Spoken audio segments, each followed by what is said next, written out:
ओम शांति। प्रातः मुरली। ओम शांति। बाप दादा 6/3/2025 के परमात्मा मधुर महावाक्य। मीठे बच्चे, जैसे तुम आत्माओं को ये शरीर रूपी सिंहासन मिला है, ऐसे बाप भी इस दादा के सिंहासन पर विराजमान है।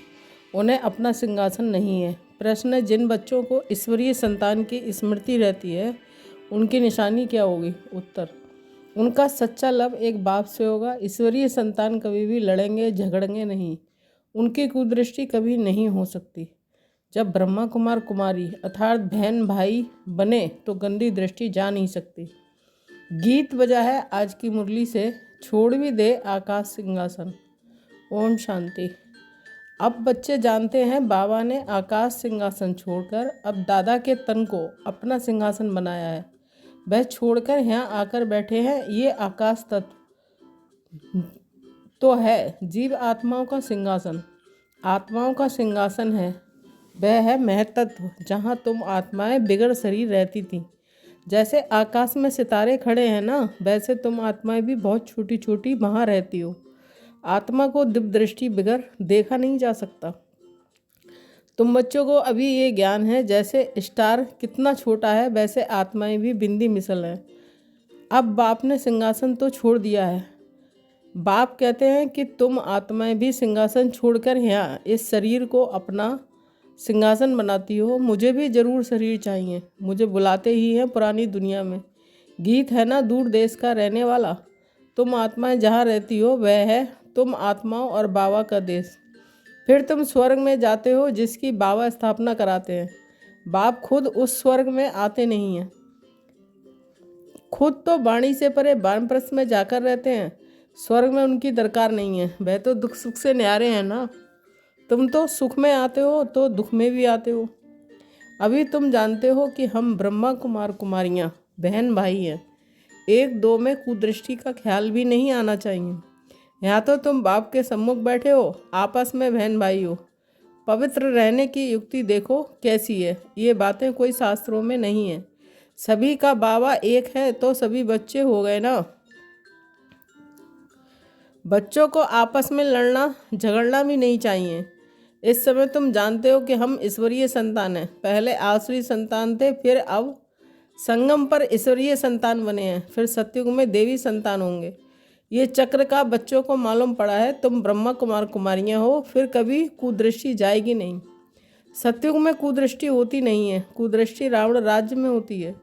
तुम बच्चों को सिवाय एक बाप के और कोई की याद नहीं रहनी चाहिए। सबसे जास्ती एक बाप से लव हो जाए। मेरा तो एक शिव बाबा, दूसरा न कोई। बाप कहते हैं कि बच्चे, अभी तुमको शिवालय में चलना है। शिव बाबा स्वर्ग की स्थापना कर रहे हैं। आधा कल्प रावण राज चला है, जिससे दुर्गति को पाया है। रावण क्या है, उसको जलाते क्यों हैं, ये भी कोई नहीं जानते हैं।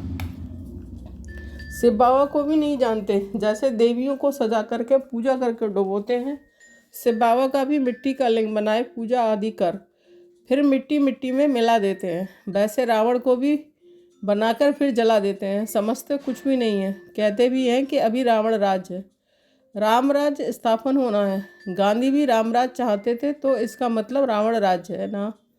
जो बच्चे इस रावण राज में कामचिता पर बैठ जल गए थे, बाप आकर फिर से उन पर ज्ञान वर्षा करते हैं, सबका कल्याण करते हैं। जैसे सूखी ज़मीन पर बरसात पड़ने से घास निकल आता है ना, तुम्हारे पर भी ज्ञान की वर्षा ना होने से कितने कंगाल बन गए थे। अभी फिर ज्ञान वर्षा होती है, जिससे तुम विश्व के मालिक बन जाएंगे। भले तुम बच्चे गृहस्थ व्यवहार में रहते हो, परंतु अंदर में बहुत खुशी रहनी चाहिए। जैसे कोई गरीब के बच्चे पढ़ते हैं तो पढ़ाई में बैरिस्टर आदि बन जाते हैं। वो भी बड़े बड़ों के साथ बैठते हैं, खाते पीते हैं। बिल्ली की बात भी शास्त्रों में है ना। तुम बच्चे जानते हो कि जिन्होंने सबसे जास्ती भक्ति की है, वही सबसे जास्ती ज्ञान आकर लेंगे। सबसे जास्ती शुरू से लेकर तो हमने भक्ति की है, फिर हमको ही बाबा स्वर्ग में पहले पहले भेज देते हैं। यह है ज्ञान युक्त यथार्थ बात। बरोबर हम ही सो पूज्य थे, फिर सो पुजारी बनते हैं। नीचे उतरते जाते हैं, बच्चों को सारा ज्ञान समझाया जाता है। इस समय ये सारी दुनिया नास्तिक है, बाप को नहीं जानते, नेति नेति कह देते हैं। आगे चलकर ये सन्यासी आदि सब आकर आस्तिक जरूर बनेंगे। कोई एक सन्यासी आ जाए तो भी उन पर सभी विश्वास थोड़े ही करेंगे। कहेंगे इन पर बीके ने जादू लगाया है, इनके चेले को गद्दी पर बिठाए उनको उड़ा देंगे। ऐसे बहुत सन्यासी तुम्हारे पास आए हैं फिर गुम हो जाते हैं। ये है बड़ा वंडरफुल ड्रामा। अभी तुम बच्चे आदि से लेकर अंत तक सब जानते हो। तुम्हारे में भी नंबरवार पुरुषार्थ अनुसार धारण कर सकते हैं। बाप के पास सारा ज्ञान है, तुम्हारे पास भी होना चाहिए। दिन प्रतिदिन कितने सेंटर्स खुलते रहते हैं। बच्चों को बहुत रहमदिल बनना है। बाप कहते हैं अपने ऊपर भी रहमदिल बनो, बेरहमी नहीं बनो। अपने ऊपर रहम करना है कैसे, वह भी समझाते रहते हैं। बाप को याद कर पतित से पावन बनना है, फिर कभी पतित बनने का पुरुषार्थ नहीं करना है। दृष्टि बड़ी अच्छी चाहिए। हम ब्राह्मण ईश्वरीय संतान हैं, ईश्वर ने हमको अडॉप्ट किया है ना। अब मनुष्य देवता बनना है, पहले सूक्ष्म वतनवासी फरिश्ता बनेंगे। अभी तुम फरिश्ते बन रहे हो। सूक्ष्म वतन का भी राज बच्चों को समझाया है। यहाँ है टाकी। सूक्ष्म वतन में है मूवी, मूल वतन में है साइलेंस। सूक्ष्म वतन है फरिश्तों का। जैसे घोष्ट को छाया का शरीर होता है ना, आत्मा को शरीर नहीं मिलता है तो भटकती ही रहती है। उनको घोष्ट कहा जाता है। उनको इन आँखों से भी देख सकते हैं। ये फिर है सूक्ष्म वतनवासी फरिश्ते। ये सब बातें बहुत समझने की हैं। मूल वतन, सूक्ष्म वतन, स्थूल वतन, इनका तुमको ज्ञान है। चलते फिरते बुद्धि में ये सारा ज्ञान रहना चाहिए। हम असल मूल वतन के रहवासी हैं। अभी हम वहाँ जाएंगे, वहाँ सूक्ष्म वतन। बाबा सूक्ष्म वतन इस समय ही रचते हैं। पहले सूक्ष्म फिर स्थूल चाहिए। अभी यह है संगम युग। इनको ईश्वरीय युग कहेंगे, उनको देवी युग कहेंगे। तुम बच्चों को कितनी खुशी होनी चाहिए। कुदृष्टि जाती है फिर ऊंच पद पा ना सके। अभी तुम ब्राह्मण ब्राह्मणियाँ हो ना, फिर घर जाने से भूल नहीं जाना चाहिए। तुम संगदोष में आकर भूल जाते हो। तुम हंस ईश्वरीय संतान हो। तुम्हारी किसी में भी आंतरिक रग नहीं जानी चाहिए। अगर रग जाती है तो कहेंगे मोह की बंदरी। तुम्हारा धंधा ही है सबको पावन बनाना। तुम हो विश्व को स्वर्ग बनाने वाले। कहाँ वह रावण की आसुरी संतान, कहाँ तुम ईश्वरीय संतान। तुम बच्चों को अपनी अवस्था एकरस बनाने के लिए सब कुछ देखते हुए जैसे कि देखते ही नहीं है, ये अभ्यास करना है। इसमें बुद्धि को एकरस रखना हिम्मत की बात है। परफेक्ट होने में मेहनत लगती है, संपूर्ण बनने में टाइम चाहिए। जब कर्मातीत अवस्था हो तब वह दृष्टि बैठे, तब तक कुछ ना कुछ खींच होती रहेगी। इसमें बिल्कुल उपराम होना पड़ता है। लाइन क्लियर चाहिए, देखते हुए जैसे तुम देखते ही नहीं हो। ऐसा अभ्यास जिसका होगा वही ऊंच पद पाएंगे। अभी वह अवस्था थोड़ी है। सन्यासी तो इन बातों को समझते भी नहीं है। यहाँ तो तुम बड़ी मेहनत लगती है। तुम जानते हो कि हम भी इस पुरानी दुनिया का सन्यास कर बैठे हैं। बस हमको तो अब स्वीट साइलेंस होम में जाना है। और कोई की बुद्धि में नहीं है जितना तुम्हारी बुद्धि में है। तुम जानते हो कि अब वापस जाना है। शिव भगवान वाच भी है। वह पतित पावन लिबरेटर गाइड है। कृष्ण कोई गाइड नहीं। इस समय तुम भी सबको रास्ता बताना सीखते हो, इसलिए तुम्हारा नाम पांडव रखा है। तुम पांडवों की सेना है।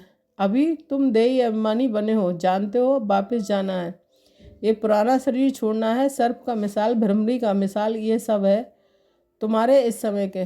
तुम अभी प्रैक्टिकल में हो। वह तो ये धंधा कर ना सके। तुम जानते हो कि ये कब्रिस्तान है, अब फिर परिस्तान बनना है। तुम्हारे लिए सब दिन लकी हैं। तुम बच्चे सदैव लकी हो। गुरुवार के दिन बच्चों को स्कूल में बैठाते हैं। ये रस्म चली आती है। तुमको अभी वृक्षपति पढ़ाते हैं। ये बृहस्पति की दशा तुम्हारी जन्म जन्मांतर चलती है। यह है बेहद की दशा। भक्ति मार्ग में हद की दशाएं चलती हैं। अभी है बेहद की दशा, तो पूरी रूती मेहनत करनी चाहिए।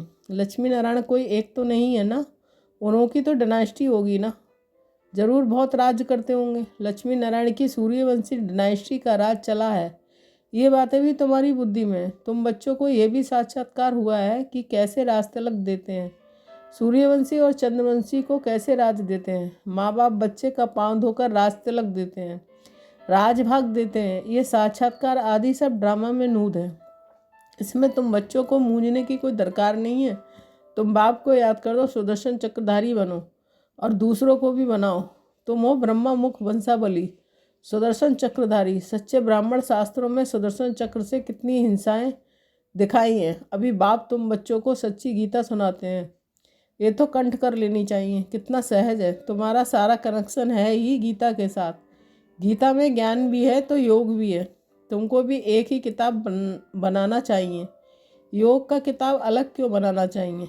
परंतु आजकल योग का बहुत नामाचार है, इसलिए नाम रखते हैं ताकि मनुष्य आकर समझे। आखिर ये भी समझेंगे। योग एक बाप से लगाना है, जो सुनेंगे वे फिर अपने धर्म में आकर ऊंच पद पाएंगे। अच्छा, मीठे मीठे सिकिलदे बच्चों के प्रति माता पिता बाप दादा का याद प्यार और गुड मॉर्निंग। रूहानी बाप की रूहानी बच्चों को नमस्ते। हम रूहानी बच्चों की रूहानी माता पिता बाप दादा को याद प्यार गुड मॉर्निंग, नमस्ते नमस्ते। शुक्रिया बाबा, शुक्रिया। धारणा के लिए मुख्य सार 1 पॉइंट। अपने ऊपर आप ही रहम करना है। अपनी दृष्टि बहुत अच्छी पवित्र रखनी है। ईश्वर ने मनुष्य देवता बनाने के लिए अडॉप्ट किया है, इसलिए पतित बनने का कभी ख्याल भी ना आए। 2 पॉइंट। संपूर्ण कर्मातीत अवस्था को प्राप्त करने के लिए सदा उपराम रहने का अभ्यास करना है। इस दुनिया में सब कुछ देखते हुए भी नहीं देखना है। इसी अभ्यास से अवस्था एक रस बनानी है। वरदान। हर कदम में पद्मों की कमाई जमा करने वाले, सर्व खजानों से संपन्न व तृप्त आत्मभाव। स्पष्टीकरण। जो बच्चे बाप की याद में रहकर हर कदम उठाते हैं, वह कदम कदम में पद्मों की कमाई जमा करते हैं। इस संगम पर ही पद्मों की कमाई की खान मिलती है। संगम युग है, जमा करने का युग। अभी जितना जमा करना चाहो उतना कर सकते हो। एक कदम अर्थात 1 सेकंड भी बिना जमा के न जाए, अर्थात व्यर्थ ना हो। सदा भंडारा भरपूर हो, आप प्राप्त नहीं कोई वस्तु, ऐसे संस्कार हो। जब अभी ऐसी तृप्त व संपन्न आत्मा बनेंगे, तब भविष्य में अकुट खजानों के मालिक होंगे। स्लोगन। कोई भी बात में अपसेट होने के बजाय नॉलेजफुल की सीट पर सेट रहो। मातेश्री जी के अनमोल महावाक्य। आधा कल्प ज्ञान ब्रह्मा का दिन और आधा कल्प भक्ति मार्ग ब्रह्मा की रात। आधा कल्प है ब्रह्मा का दिन, आधा कल्प है ब्रह्मा की रात। अब रात पूरी हो, सवेरा आना है। अब परमात्मा आकर अंधेरे की अंत कर सूजरे की आदि करता है। ज्ञान से ही रोशनी, भक्ति से है अंधेरा। गीत में भी कहते हैं कि इस पाप की दुनिया से दूर कहीं ले चल। चित चैन जहाँ पावे, यह है बेचैन दुनिया। जहाँ चैन नहीं है, मुक्ति में ना है चैन और ना है बेचैन। सत्युग त्रेता है चैन की दुनिया। जिस नाम को सभी याद करते हैं, तो अब तुम चैन की दुनिया में चल रहे हो। वहाँ कोई अपवित्र आत्मा जा नहीं सकती है। वह अंत में धर्मराज के डंडे खाए कर्म बंधन से मुक्त हो शुद्ध संस्कार ले जाते हैं, क्योंकि वहाँ ना अशुद्ध संस्कार होते हैं ना पाप होता है। जब आत्मा अपने असली बाप को भूल जाती है, तो ये भूल भुलैया का अनादि खेल हार जीत का बना हुआ है। इसलिए अपन इस सर्वशक्तिमान परमात्मा द्वारा शक्ति ले विकारों के ऊपर विजय पहन 21 जन्मों के लिए राजभाग ले रहे हैं। अच्छा, ओम शांति। अव्यक्त इशारे, सत्यता और सभ्यता रूपी कल्चर को अपनाओ। आपके बोल में स्नेह भी हो, मधुरता और महानता भी हो, सत्यता भी हो लेकिन स्वरूप भी नम्रता भी हो। निर्भय होकर अथॉरिटी से बोलो, लेकिन बोल मर्यादा के अंदर हो। दोनों बातों का बैलेंस हो। जहाँ बैलेंस होता है वह कमाल दिखाई देती है, और वह शब्द कड़े नहीं मीठे लगते हैं। तो अथॉरिटी और नम्रता दोनों के बैलेंस की कमाल दिखाओ। यही है बाप की प्रत्यक्षता का साधन। ओम शांति। Thank you Baba.